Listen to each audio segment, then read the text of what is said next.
Tentunya masih banyak kekurangan, sangat dimaklumi, tapi menurut gua kalau dibandingkan dengan Ardiles AD1, ini sih udah jauh lebih proper kemana-mana sih.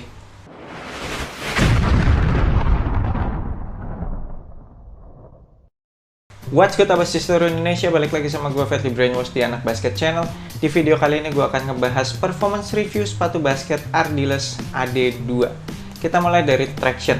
Tractionnya berhubung di sepatu ini bahan rubbernya diganti translucent, jadi memang ada sedikit perbedaan dengan AD1 yang versi regulernya. Karena kan kalau yang AD1K itu juga udah diubah jadi translucent tuh.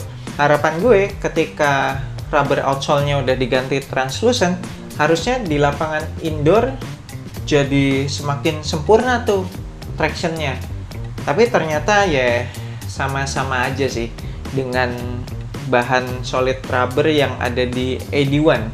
Bukan berarti jelek, karena yang AD1 dengan bahan solid rubber pun nggak jelek kok. Kalau dimainin di lapangan indoor yang bersih, itu masih sangat amat bisa diandalkan. Memang nggak perfect, tapi juga nggak ada slip-slip yang sampai mengganggu sih.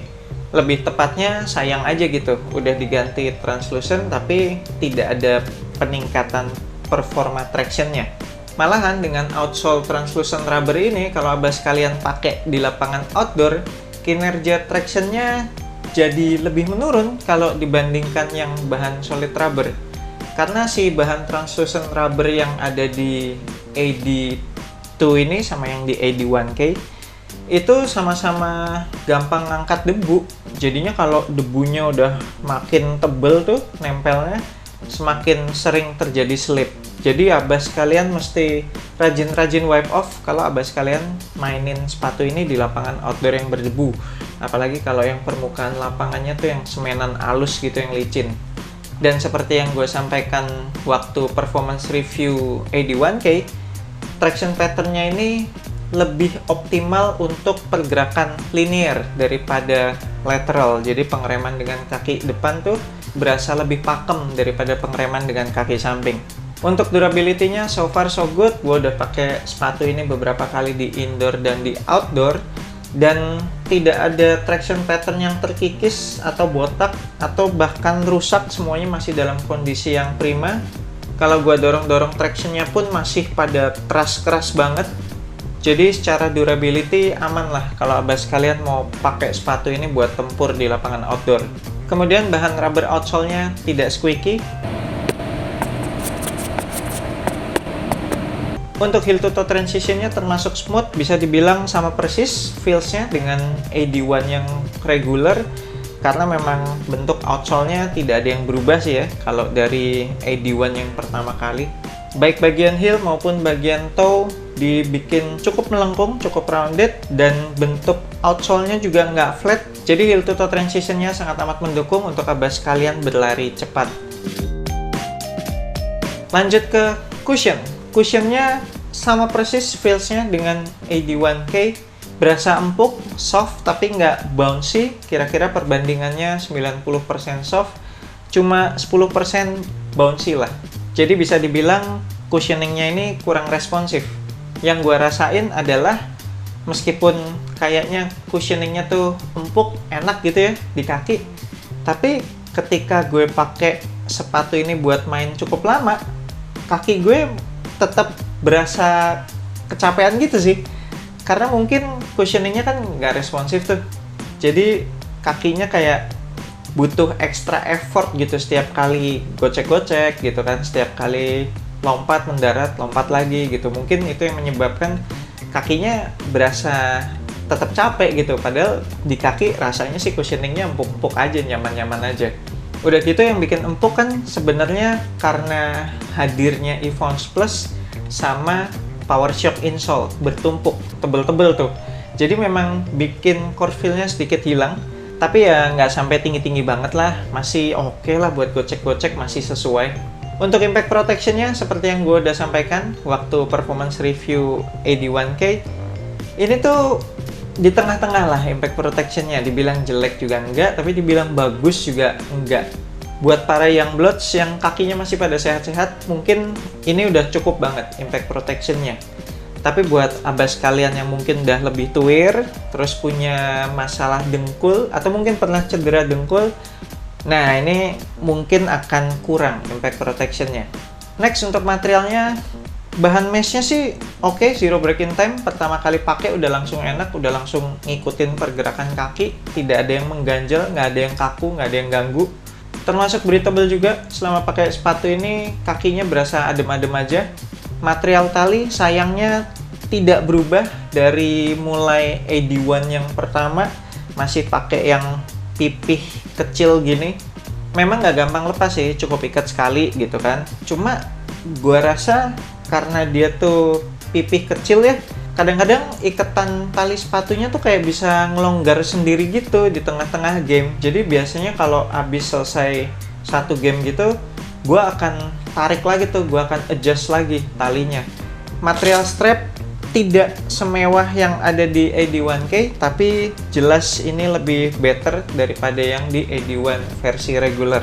Untuk padding lidahnya kali ini terasa lebih tebal, jadi ketika gue ngencengin iketan tali sepatu yang paling atas tuh nggak berasa terlalu mengganjal lah di pergelangan kaki depan.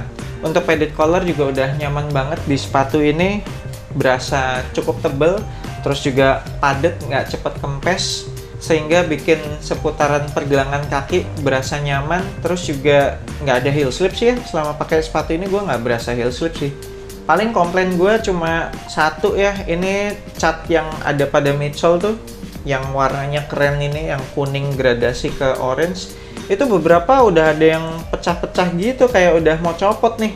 Jadi kualitas catnya kurang bagus ya, gampang copot. Gue rasa ini beberapa kali pemakaian lagi bakalan ngelopek semua nih cat kuningnya. Jangan-jangan nanti jadinya full orange doang gitu midsole-nya.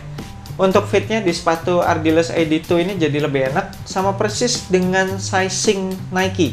Jadi nggak kebingungan lagi tuh kalau abas kalian udah biasa pakai sepatu basket Nike, terus pengen nyobain sepatu Ardiles AD2 ini, tinggal samain aja sama sizing Nike abas kalian. Jadi ambil true to size saja, buat yang kaki normal maupun kaki lebar, true to size saja, samain sama kayak sizing Nike kalian. Sisa ruangan di bagian toe itu dikit banget, paling cuma menyisakan kayak 2-3 mili gitulah di depan jempol kaki gue. Dan emang gue suka fit yang masih ada sisa ruangan dikit gitu, jadi nggak yang one to one fit yang snug fit banget. Bagian atas toe boxnya juga nggak bubbly, samping kanan kiri juga berasa pas banget. Ditambah lagi kalau abas kalian lagi pakai kaos kaki yang tebel, wah udah deh, fitnya enak banget, nyaman sekali. Kemudian untuk lockdownnya belum sampai istimewa, tapi jelas ada peningkatan kalau dibandingkan versi AD1. Terutama penempatan strapnya menurut gue kali ini lebih tepat. Jadi ketika gue tarik strapnya itu memang membantu memberikan kuncian sih di bagian midfoot. Sampai-sampai waktu kemarin gue pas instastory gitu kan, lagi pakai sepatu AD2, ada subscriber yang bilang, gila itu strapnya panjang banget ya, ditarik banget tuh kayaknya. Karena kalau gue tarik gitu jadi lebih enak sih, bagian midfootnya jadi lebih ngunci, makanya memang sengaja gue tarik gitu. Jadi kali ini strapnya menurut gue lebih berfungsi. Sedangkan kalau untuk sistem penaliannya, meskipun punch hole-nya ini udah banyak banget ya, ada 1, 2, 3, 4, 5, 6, 7, tapi tetap sih kayak nggak ngunci-ngunci banget gitu. Apalagi kalau pas lagi main, nanti berasa tuh di tengah-tengah game itu mulai makin ngendor gitu, nggak tahu kenapa. Ya mungkin karena yang masalah material tali tadi, mungkin kalau diganti material talinya jadi yang lebih lebar gitu atau yang lebih tebal, mungkin akan lebih memberikan kuncian yang baik. Untungnya di bagian belakang nggak ada masalah heel slip. Jadi sebenarnya secara lockdown masih terhitung oke lah, nggak istimewa tapi oke lah, cukup proper. Terakhir untuk supportnya, ini merupakan part yang menurut gue mengalami banyak banget peningkatan kalau dibandingkan sama seri yang sebelumnya. Ya kelihatan sih memang fuse overlay-nya juga jadi lebih banyak gitu ya. Untuk support bagian depan aman, ada overlap outsole, terus ada fuse overlay yang banyak banget mengelilingi seluruh toe. Untuk pengereman dengan kaki samping juga aman, ada fuse overlay yang gede banget. Di bagian samping ada tanda tangan si Abraham Damar Grahitanya itu. Terus juga setengah ke belakang ini pakai material yang lebih tebal daripada bahan mesh yang ada di depan. Udah nggak kayak AD1 lagi, itu lateral supportnya masih sangat amat kurang waktu itu. Kemudian di bagian base-nya ada outrigger, dan kali ini outriggernya gue rasa udah lebih keras deh daripada yang di AD1. Jadi sangat amat membantu untuk memberikan kestabilan saat kita menapakkan kaki, baik itu habis lompat atau memang pas melakukan berbagai manuver.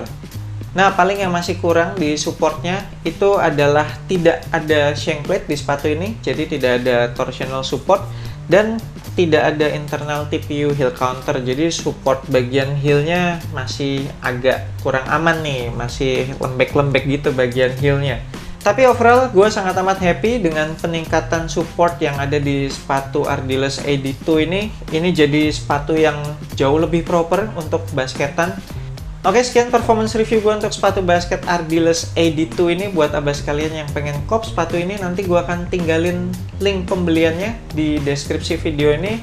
Klik aja link tersebut, abas kalian akan langsung diarahkan ke websitenya NCR Sports. Jangan lupa masukin kode voucher asupan basket pada saat akan check out supaya abas kalian dapat promo free ongkir. Thank you banget udah nonton video ini. Jangan lupa support gue terus dengan subscribe YouTube Anak Basket Channel, like, share, and comment. I'm Fetly Brainwash. Sampai jumpa di video berikutnya. Semoga asupan basket Anda minggu ini cukup.